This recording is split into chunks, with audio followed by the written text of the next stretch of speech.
Everyone wants to grow. Both personal and business growth is seen as valuable. However, we don't always manage to realize growth. Without research and data analytics, there's no compass. And even worse, there are still many methods applied today that mislead marketers. We at DVJ Insights believe that things should be done differently. We started our journey by using scientific insights to design the best methods focused on growth. At the same time, continuously asking marketers and clients what they need from research to improve marketing. At DVJ Insights, we share an ever-growing passion for research and data analytics. By sharing content, organizing events, our academic board, and in our daily support, we help our clients grow, understanding what their brand stands for and making advertising better. The success of our clients is the success of DVJ Insights. The journey of constant improvement was started in 2015, making us an award-winning and fast-growing agency. Our people are active worldwide from offices in London, Hamburg and Utrecht. The choice to grow starts with the choice for the best research. DVJ Insights, the marketing and analytics agency for brand growth.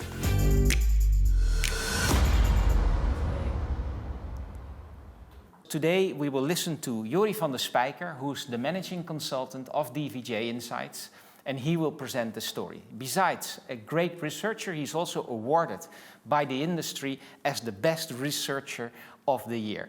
So if there's someone who can bring all the results to life, it is Jori. Jori, take it away. Thank you, Lucas. And indeed, very excited to share with you today the results from our annual brand growth study. And this year was quite a special case of our brand growth study. As Lucas mentioned, we started doing that in the Netherlands 5 years ago, and last year we added Germany and the UK to the study. But this year, for the first time ever, we can truly call it a European study, because we did a research amongst marketers in more than 10 countries across Europe and across more than 2,000 different marketeers. And these 2,000 marketeers gave us everything they know and feel and think about the status of marketing today, and specifically towards the topic of data-driven decision-making. And in the next 15 minutes or so, I want to talk you through the highlights of our findings and what we can learn from all these marketeers that we have interviewed in what I think is one of the biggest marketing studies in Europe. At the core of our brand growth platform, as explained, is very much we want to understand marketers. What keeps them up at night? What is the one thing on their mind when they think about marketing? And therefore we asked them, if you think about all the developments today, which do you feel has the biggest impact on marketing in the coming years? And the answer is clear. The answer is data. By and large, we see that marketeers mention data and related topics such as automation, digitization, technology as the central theme towards how marketing will change in the coming years. So clearly, data and data-driven marketing is a topic which is very high on the radar of marketers today. And we also see that reflected if we look at actual behavior. When we turn to Google Trends to look at what people are searching for online, and we look back 1 decade, we clearly see that there's an enormous increase in the amount of search queries for data and data-related topics such as data analytics, big data, and in recent years also data science. So again, clearly data and data-driven decision-making are high on the agenda. But being talked about does not necessarily mean that it's also important. Sometimes we can run into the fallacy of, because everyone is talking about it, therefore it must be important. So one of the things that we wanted that we set out to do with our study was to look at, is data-driven decision-making, is it just a hype? Or do we also find evidence that it's actually impacting the bottom line of businesses? And there's a clear answer to that as well. And we clearly see in our study that data-driven decision-making is helping organizations be successful. Because if we compare the winners to the non-winners, as I like to call them, we clearly see that winners embrace data-driven decision-makers making much more than non-winning companies. And we see this impact across all the markets where we have executed the study. We see it across all the different categories and companies of all sizes. And if we compare it to previous years, where we looked into the role of creative and the role of innovation, never before have we seen such a big difference between the characteristics of winning companies and losing companies or non-winning companies. So clearly, the first takeout is indeed data-driven decision-making is more than just a hype. It's actually impacting the business success. But then still, that remains the question, what is it specifically? It's being talked about a lot, but what do marketers mean when they talk about data-driven decision-making? So we put the 2,000 marketers on the spot and we asked them, can you explain to us what you mean with data-driven decision-making? And what you then see is actually that the average marketeer is not very well able to explain the process behind it and what it really means. You see, they talk about data and decisions, but that's already part of the name, of course. So that goes to show that they don't really are well able to tell more about what it means for them in their daily lives. And so it's really a new topic, which also is something that there's still a lot to learn about. However, if we go beyond looking at the average, so the word cloud you see over here is the average of all the marketeers that we've interviewed. But if we zoom in on the ones that are experts in the field or the ones that are highly successful, then we actually see that they are able to tell a little bit more. And what they tell us is that data-driven decision-making for them is a process. It's a process of collecting the data. It's a process of organizing the data, and it's a process of then analyzing the data to get to insights and action. And that, I think, aligns quite nicely with what Jaap talked about briefly, and the value creation model. And I think it's also a nice example of sometimes, as a practitioner, if you're unsure what something is about, you can turn towards the academic world for some guidance and maybe make use of that framework a little bit as well. So what's the impact then of data? We see that it's being talked about much more every day, and also that it's something that's important for future success.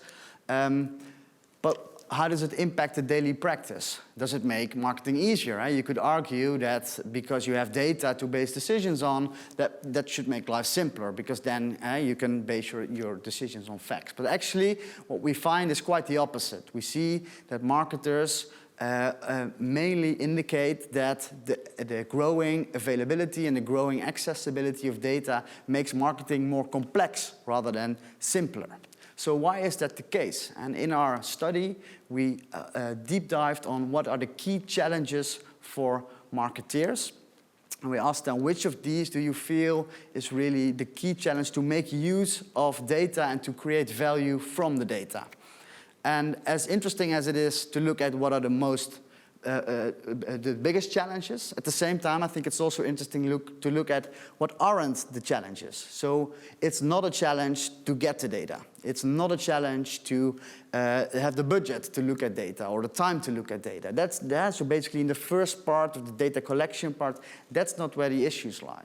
The challenges are in the next steps. It's not the data that is the problem, it's the finding people and having the right people that's the problem. It's not the data that's the problem, it's the tools and the software to work with it that's the challenge. And it's also not collecting the data, but prioritizing between the data that's the challenge. Right? So we clearly see that the difficulty in getting value from data is much more in the organizational phase and the analysis phase rather than in the data collection phase.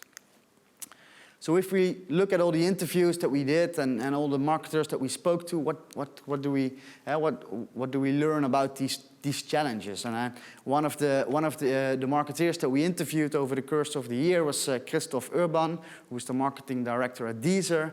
And his quote stuck with me quite a lot, because he said data can only be as good as the people who make the decisions with it. And I think there's two interesting elements to this to this quote. Because on the one hand, he says data can only be as good as the people, meaning that there's kind of a ceiling effect of the value of data is limited by the extent to which you have people in-house that can actually extract value from it. But also, secondly, and not just having data, knowledgeable people in-house, but the data is only as good as the people that make the decisions with it. So that means, if you think about marketing and the marketing decisions, that it's not just the insights team and the analytics teams that need to be knowledgeable about data, but it's also very much a call for the marketeers themselves to get educated in how to interpret the data, to ask the right questions when they are presented with data. So I think finding the right people in terms of both the softer skills of marketing in terms of creative and innovative marketing, as well as the harder skills of looking at data and data analytics is key to tackle this challenge. And secondly, if we look at the tools and the software, one thing that we hear quite a lot is not another dashboard. The marketeers have so many dashboards and tools available, and within the tools there's so many options that they basically drown in all the things that they can do. And if we look at successful marketeers and what they tell about how they use tools is that they work backwards. So rather than purchasing an off-the-shelf tooling, which has a multitude of opportunities, they limit themselves and say, okay, let's start with the end decision in mind. Which types of marketing decisions do we want to make with this tool? And then build a custom tool on the back of that to only focus on that part and not get distracted with everything else you could potentially do with tooling related to data. So, knowing that data and data-driven decision-making is so important to being successful, how many companies consider themselves to be really a data-driven organization? And unfortunately, what we see is that the majority of companies don't consider themselves to be truly a data-driven company. So 3/4 of the organizations and the marketers that we interviewed indicate that they're not there yet. They don't feel like they truly work in a data-driven organization. And if we go one level more granular, then we see that we can also differentiate between companies that indicate that they're more a starter. They are just starting with looking at data or maybe have not even started yet. Then there's several companies that consider themselves already using the data but not really on a big scale or for everything. And then finally, there's the experts who really have embraced the data-driven mindset. And I think if you look at this, the good news is that a lot of companies have already started. So the least amount of marketers indicate that they're just starting with it. But the puzzling fact is that the majority are users, but not experts. And that is crucial because actually, if we look at impact, we see that the difference is made not from the step to starting with the data to using the data, but actually from not only using the data towards being an actual expert in the data. So that means that as a company, to really extract value from data, you truly need to commit to it. You need to, the gains that you can get from data-driven decision-making are achieved in the final step, moving from just merely using some data towards actually being an expert user or a heavy user of everything that you do. And you see that also if you look here at which types of decisions marketers use to use data for to drive their decisions on, we see that the expert users, the winning companies, we see that they very much use data for every decision, not just for pricing or for distribution strategies, but actually for everything that they do. So this highlights that as a company, if you want to use data to drive your marketing, and you should, then you really need to commit to it and embrace it and become an expert in the field and use it, apply it across every decision that you make. Finally, one thing that we often run into is when we talk to marketers about data is the abundance of data, how much data there is available. And there's published quite a lot on all the new data sources that are available. And indeed, what we hear back in the interviews and also see in the quantitative study is that marketers indicate that they feel that actually there's maybe too much data available. And they say, I'm kind of drowning in a sea of data and I don't know how to make the best use of that. And from that, a lot of a lot of organizations derive, then maybe we should use less data rather than more data. But actually, what we see in our study is quite opposite. Because if we look at the winning companies, the expert companies, and we compare them to the users and the starters, and we look at whether they indicate that they would like to have more data, then what we see is that the winning companies, the successful companies who are already using a lot of data indicate, yes, give me more data so that I can get even more value from it. Whereas the starters are indicating that they are drowning in that sea of data and maybe would like to have less data. So that seems there's kind of like a paradox here, where on the one hand we have marketers indicating that there's too much data, but if we look into the results, we see that the winning companies are actually asking for more data. So why is this the case? And one reason is because we see that winning companies, successful companies, more often and are better able to integrate data sources. So they dare to look at a multitude of data sources, to combine data sources, whereas organizations and marketers which are less successful make less use of integrated data and combinations of data. So again, why is that the case? How do then those winning organizations combine data? And if we look at that, once you get into the field of data combination and data integration, oftentimes you quite rapidly fall into topics such as econometric modeling, time series regression analysis, Bayesian techniques, all of those advanced, sophisticated statistical modeling techniques, which are quite far from the daily practice for marketeers, and which might scare them away a little bit as well. And what we see is actually that the winning companies who are already oftentimes integrating data not only use those sophisticated models, but also oftentimes just use descriptive statistics, just looking at frequencies, combining different data sources in a simple chart tells so much more and it can be so much more impactful. We saw previously the example from Domino's where they simply plotted the distance to the store and customer satisfaction. That's not rocket science, but simply putting two different data sources in one simple graph. No modeling involved, but very clearly you could see, yes, there is a defining difference. So I think the first step into becoming a company that uses data and uses different sources of data is keep it simple and start with simple descriptive to see for yourself which patterns exist. So where does that leave us? I think first of all, it's key that we have established that data-driven marketing is not only a buzzword, but it's actually the biggest defining characteristic of successful companies compared to less successful companies. So really embracing a data-driven mindset should be a key priority for all organizations moving forward. And what we see is that asks for more than just an analytics team. We see 5 topics being played back. First of all, it asks for a data-driven mindset across the organization. So really, not just your data team, but also the marketeers and the media planners and everyone involved don't shy away from data and asking the right questions. Therefore, you need to invest in the right people that can combine the softer and the harder skills when it comes to data and marketing. And designing the tools that you use with the purpose in mind so that you don't drown in a sea of different toolings which have limited impact. And also, we saw that expert users and winning companies actually use data not for just certain types of decisions, but actually for all their decisions.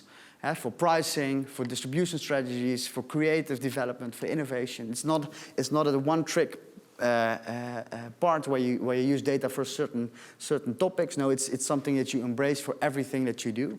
And finally, what we see is it's not necessarily about having less data, which is oftentimes said, I need fewer data because I'm drowning. No, don't compromise on capturing as much data as you can, but instead keep it simple in the output so that you can first look at descriptives to start understanding the data and from there on build your hypothesis and your more advanced modeling. And I think with that, I hope you are all inspired to be more successful and to drive data-driven marketing in your organizations. Back to you, Lucas. Yeah, thank you, Jori. I really understand now why you are selected as the best researcher of the year. One of the questions coming actually from the audience is, what is the criterion? How do you distinguish winning companies from non-winning companies? Yeah. And the question is from Mia Malaika Lange. Okay, thank you. Well, actually, we simply ask, marketers to indicate for themselves which for them are the most important KPIs. And next, we ask them to indicate, looking back on the previous year, would you feel your organization has been more successful, similar, or less successful than competitors? And we've been using this technique already now for 5 years. And actually, surprisingly, what we see is that marketers are surprisingly honest in that regard. We see that not everyone says that they're more successful. Clearly, you see that there are differences. And knowing that it's all anonymous and everything, we clearly see that marketers are well able to say that. So based on how the input that marketers give us, we can then look at the key defining characteristics. Have you been more or less successful than your competitors on the KPIs that you have selected as the most important for your organization? And one of the things that you already mentioned, winning companies. If I look at the results that you presented, there are a lot of winning companies, but there are also a lot of companies that, and one of the characteristics is winning companies actually do much better in using data for their decision making, but also 25% of the companies only integrate data, 27% of the companies are experts, so there's still a lot to educate. Are we that bad? That's I'm always a very positive guy, right? So I don't want to say we are that bad. I think if you look at the data, there's basically two sides to that story. On the one hand, no, we're not that bad. I mean, only 18% or 88% of the companies are already embarking on the journey towards becoming a data-driven organization. So clearly, the majority of the organizations have started doing it. And also, you see that all the marketers are thinking about it. But at the same time, yes, we are that bad, because what I feel is lacking a little bit is really a commitment to jump into it. You see that a lot of marketers indicate, yes, I'm using it, but not for everything. Yes, I'm a user, but not really an expert. I have my data analytics team for that. So what I think is the next step, and in that sense, it is alarming. What is the next step is that marketers need to realize that as the decision makers, they are the ones that also need to educate themselves on the data. Also with growing analytical possibilities and things like machine learning looking around the corner, I think now is really the time to educate yourself as a marketeer, because the marketer of the future really combines both the intuitive and the creative instinct of a marketeer with the critical eye and the quantitative rigor of someone who's able to look at data. Yeah, well, thanks. So a lot of questions coming from the audience. One from Ed Borsboom, but it's also closely related to the question from Maarten Gijsenberg. What they say is that not all data has the same importance. So do winners know better, or can you elaborate a little bit more on what the relevance and values of different types of data? What is the hierarchy around it? Do you see certain characteristics of winners there? Yeah, one of for me that pertains to the part like, should you look at all types of data? Is there certain data which is more important than the other data? And that relates back to what we hear a lot. There's so much data that I'm kind of drowning in the sea of data, and I don't want to look at all that data. And I think you need to look at that from a process point of view, whereas on the first hand, you try to capture all of the data, and the decision on which of these is more important, I think, is very much unique to each organization, to each category, to each maybe even consumer segment, and that's something that you determine in the later stages of working with the data, so in the analysis part. Okay, another question coming from the audience from Rob Revet.